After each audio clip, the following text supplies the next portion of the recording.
un sujet que je tenais tant à aborder aujourd'hui parce que ça s'est soulevé assez souvent dans mes conversations au sujet des mères, au sujet de la femme. Et le plus souvent, lorsque je rencontre des problèmes au sein du couple, cela a été, bien évidemment, par rapport à des blessures, mais également par rapport au fait que, par rapport à l'éducation tout simplement. Mais comme je le dis, nous faisons tous du mieux que nous pouvons et dont nos mères même, parce que lorsqu'on prend suffisamment de recul, elles-mêmes n'ont pas eu cette éducation-là afin qu'elles ne nous apportent. Certaines informations ont changé. Il y a, par exemple, par rapport à la sexualité, il y a beaucoup de... On nous informe sur pas mal de choses à l'école, choses que l'on ne faisait pas. Ou qui n'a pas été fait forcément pour notre mère. Donc elles ont été sur le fait accompli ou elles ont fait avec le peu d'informations qu'on leur a donné et elles se sont merveilleusement bien débrouillées à travers cela. Mais je tiens à plus aborder le sujet de la femme même.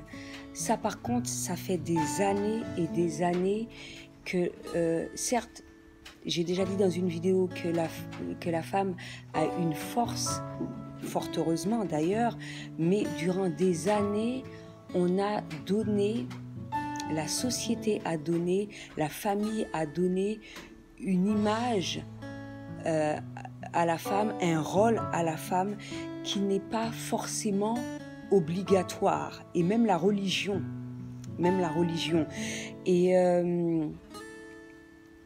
c'est pour cela, mine de rien, on se retrouve souvent dans des cas, et ça se transmet de génération en génération, où il y a des fortes souffrances parce que, étant donné que la femme en général pense que c'est le rôle qu'elle doit avoir au sein d'une famille, au sein de la société, etc., etc. Donc, même si elle en souffre, elle ne va pas en parler. Elle va que faire ce dont on l'a inculqué de faire et souffrir en silence, et jusqu'à ce que, pour certaines, pour pas mal, la maladie les ronge, et cela va aboutir à une mort prématurée, parce que la maladie ne vient pas comme ça. Bien évidemment, il faut faire attention à son alimentation, éviter de prendre des médicaments, ça j'en ai déjà parlé, etc., etc. Mais la maladie ne survient pas comme ça. Il y a quelque chose que tu laisses enfoui au fond de toi et qui grandit, qui te ronge de l'intérieur jusqu'à ce que ça devienne une maladie mortelle, et que ça aboutit à cela. Alors, pourquoi, en quoi je veux parler très exactement? La femme a ce rôle de tout faire. Avant, il n'y avait pas le travail. Là, en plus, il y a le travail.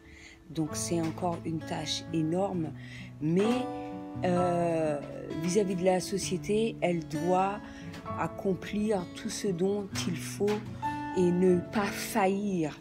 C'est-à-dire, concernant les enfants, concernant la maison et concernant toutes ces choses-là dans la vie à laquelle elle a, par force des choses, mine de rien, elle a adopté et s'est forcée également à le faire pour avoir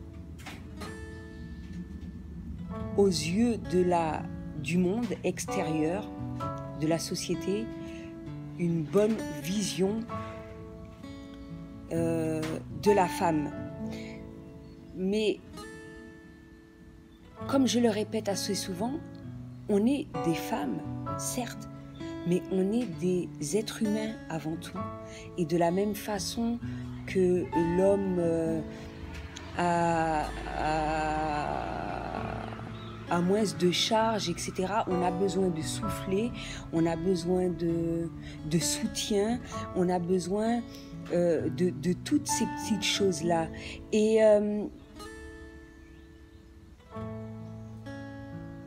encore faut-il qu'on arrive à faire comprendre à un certain nombre de personnes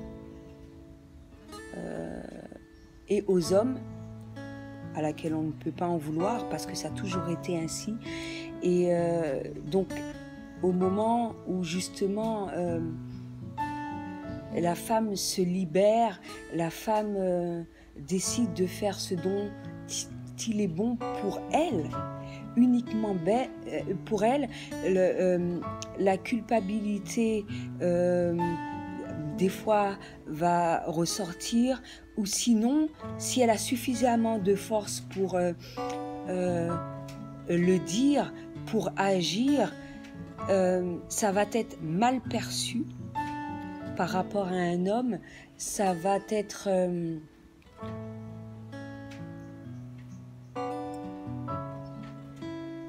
mais pas uniquement dans le couple, hein. Ça peut être les fils, dans tous les membres de la famille, etc., etc. Parce que la femme a toujours eu ce rôle-là. S'occuper de la maison, ménage, s'occuper des enfants. Il y a même souvent, moi j'ai entendu, tu es bonne à marier, c'est parce que tu sais faire à manger, tu sais entretenir une maison, etc. Tu es bonne pour faire ci, tu t'occupes bien de mon fils, etc. Mais à aucun moment, on va se mettre à la place de la femme autant que l'homme. Et c'est fort dommage. C'est fort dommage parce que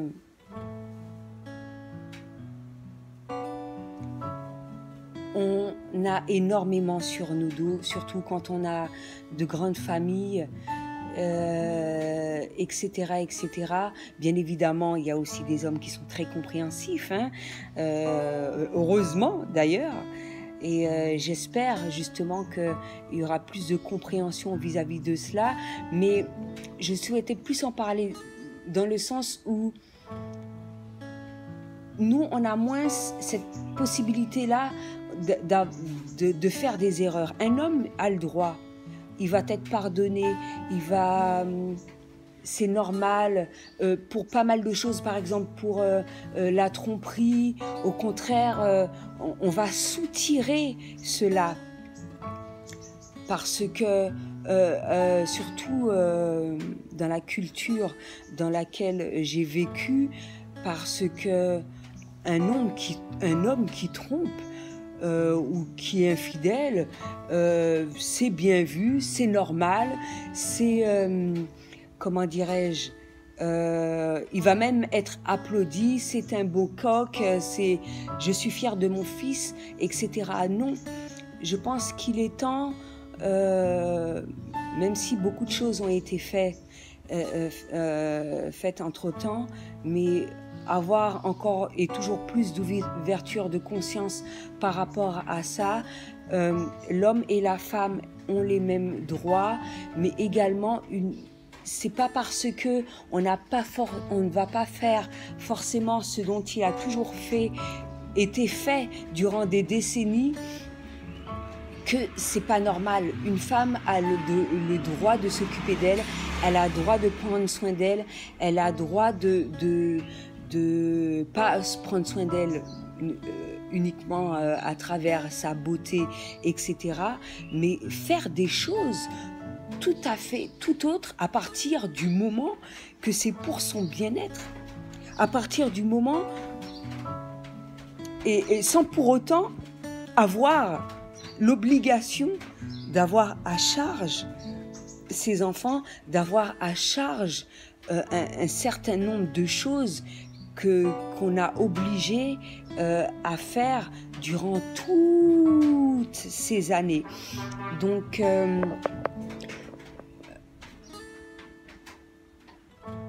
malheureusement, lorsque une femme va sortir du lot, on va la trouver anormale, on va... bien évidemment, c'est pas tout le monde, hein, c'est comme pour moi, la démarche que j'ai effectuée par rapport à ce que j'envisage de faire, etc. Il y a eu beaucoup de jugements, etc. Mais il y a aussi, que ce soit hommes et femmes, qui m'ont dit que c'est extraordinaire, que c'est très inspirant, et c'est ce que je souhaite justement, parce que il est temps de briser encore plus un certain nombre de schémas,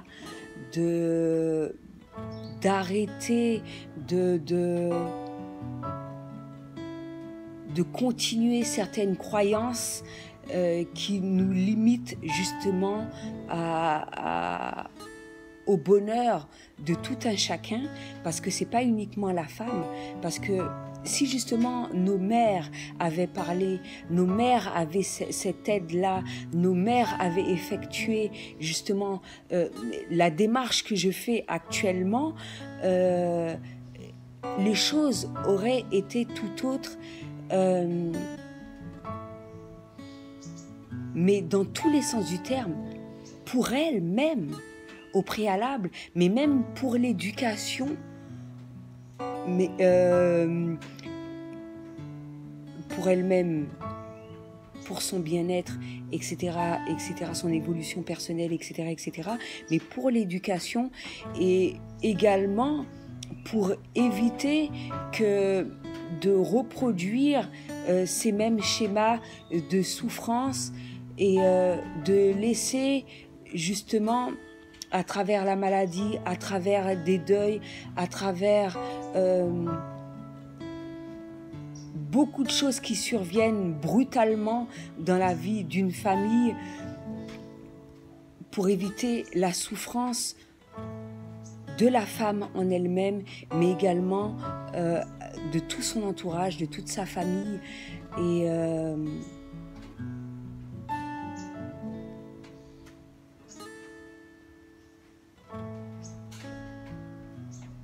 à travers toutes ces petites choses-là, et justement, j'espère que ça te permettra de comprendre, parce que je parle en tant que femme, je sais ce que c'est.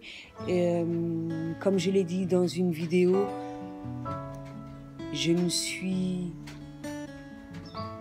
limitée un certain nombre de choses. Or, ce que je fais à l'heure actuelle, ça ne veut pas dire que c'est anormal, ça ne veut pas dire que c'est tout ce que tu veux, même si ça sort du cadre des habitudes de certaines personnes. Au contraire, je le répète, moi j'aurais aimé que ma mère effectue cette démarche-là, que ma grand-mère, que mon arrière-grand-mère, etc., parce que tout le monde a le droit d'être heureux dans sa vie. Tout le monde a le droit de le vivre, toutes ces choses au mieux. Et si justement cela peut apporter toujours et encore plus d'aide à certaines femmes, afin qu'elles ne culpabilisent pas par rapport à des idées qui peuvent surmonter dans leur esprit, dans leur âme, dans leur cœur, qu'elles le fassent. parce qu'il est très important. Être femme, c'est merveilleux, mais il est très important d'être heureux, d'être épanoui, afin que, justement, sa famille puisse l'être. Parce que beaucoup de femmes ont tendance à croire qu'il faut fermer les yeux, justement, pour qu'il y ait ce bonheur-là. Or, ce n'est pas le cas. Ça se répète, ça s'amplifie de génération en génération, parce que tout ce qui n'est pas résolu, ça se répète constamment, et les souffrances s'agrandissent, les blessures s'agrandissent, etc., etc. Et justement, il est temps que tout cela cesse et de vivre au mieux, de la meilleure manière qu'il soit, dont la femme aura choisi, dont l'homme aura choisi, que tout le monde aura choisi, sans pour autant de porter de jugement, justement, par rapport à toutes ces décisions. Voilà. C'était tout ce que j'avais à dire pour aujourd'hui. À bientôt.